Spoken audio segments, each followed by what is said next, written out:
Buhay ng tao may dalawang linya. Ang money line at ang responsibility line. Money line, ito yung habang bata pa tayo, hindi natin magawa makapag-ipon dahil sa maraming responsibility.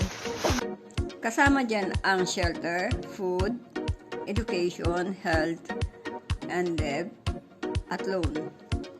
Kaya ang goal natin, pataasin ang savings, di ba? So, paano ito gagawin? Kung sa ngayon, meron tayong active income, nagtatrabaho tayo upang matustusan yung pangangailangan ng pamilya. Para kapag tumanda tayo, mapapababa natin ang responsibility. Dahil kahit matanda na tayo, meron pa rin tayong mga responsibility. Siyempre, food, shelter, at kung may pinakaharap pa. Lalong-lalo na ang health, dahil kapag tumanda tayo, doon na lumalabas ang mga sakit.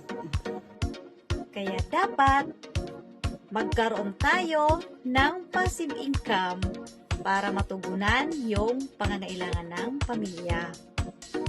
Dahil in life, may dalawang if. What if we die too soon? What if we live too long?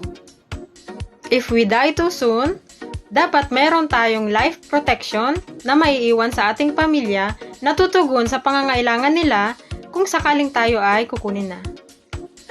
But if we live too long, sino naman kaya ang mag-aalaga sa pagtanda natin? Gusto mo bang pagpasapasahan ka ng iyong mga anak?